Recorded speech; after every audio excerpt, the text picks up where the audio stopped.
Welcome back to my kitchen. Today we are baking up some salted caramel cookies. Whenever I do any type of baking, I like to sift off my dry ingredients. So I have a medium-sized bowl here that I have my sifter over, and I have 3 cups of all-purpose flour in here. So I'm just gonna take my spoon and just move that around to sift all that flour out. Okay, the flour's all sifted, so I am going to start with my baking soda. I need a teaspoon of that.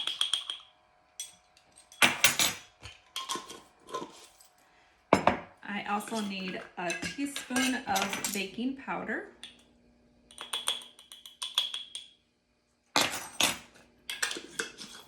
As well as a half a teaspoon of salt.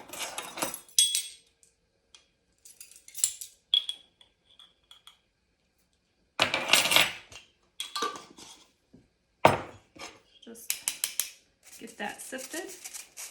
I have my stand mixer here that is fitted with the paddle attachment.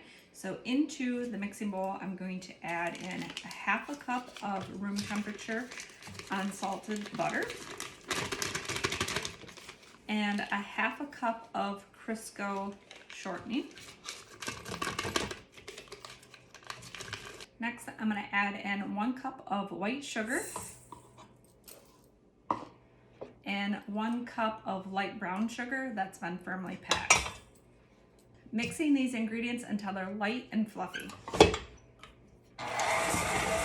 The butter mixture is all light and fluffy. Now I'm going to add in 2 eggs that I've had at room temperature. I'm only going to add 1 egg in at a time, let that incorporate, and then add in the other one. So next, I'm adding 2 teaspoons of vanilla extract. This is my homemade bourbon vanilla extract. So just gonna mix that in.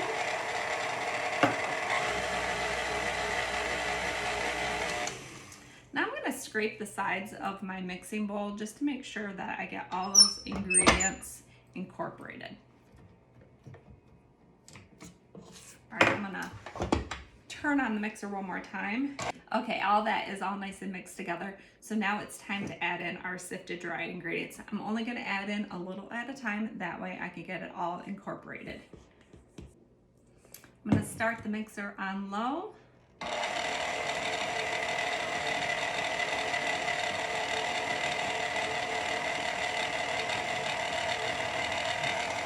And then continue adding a little bit more of the dry ingredients. Okay, all those are all nice and mixed together. Now that those ingredients are all mixed together, we're gonna add in all the goodies. So I have 1 cup of caramels. This is just caramel candies that I cut into little bite-sized pieces. You can use the caramel bites that are in the baking aisle at the grocery store. 1 cup of semi-sweet chocolate chips. You could also use chocolate chunks or even white chocolate. This next ingredient is optional. I'm gonna add in a cup of chopped walnuts. You could substitute the walnuts for almonds or leave them out altogether. So we're just gonna fold these all together. I have an 18 by 13 cookie sheet that is lined with a silicone liner. You can use parchment paper or spray it with non-stick cooking spray. I also have a large cookie scoop that I'm gonna scoop my cookie dough out onto my cookie sheet pan. Now I'm gonna take the back of my cookie scoop and flatten my cookie dough balls down just a little bit. I'm gonna take a few extra chocolate chips and place on top of the cookies. If I had more caramel, I would add a little bit more caramel, but somebody got into the caramel candy. I don't know who would do that. Now they wouldn't be salted caramel cookies without a little bit of salt. So I have some sea salt here and I'm just gonna sprinkle a little bit on top of each of the cookies. These are gonna go into an oven that has been preheated to 375 degrees for 10 to 12 minutes. I removed the cookies from the oven and allowed them to set on top of the stove on the sheet pan for 5 more minutes. Now I'm gonna transfer them over to a wire cooling rack and let them cool completely. The salted caramel cookies have been cooling on the cooling rack for a little while, so now it's time to give them a taste test. A little bit of crispiness, a little bit of gooey from the caramel.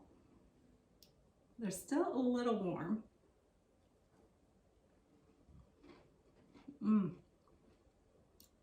Not too much salt on them. Got the chocolate and the caramel flavor. Perfect cookies.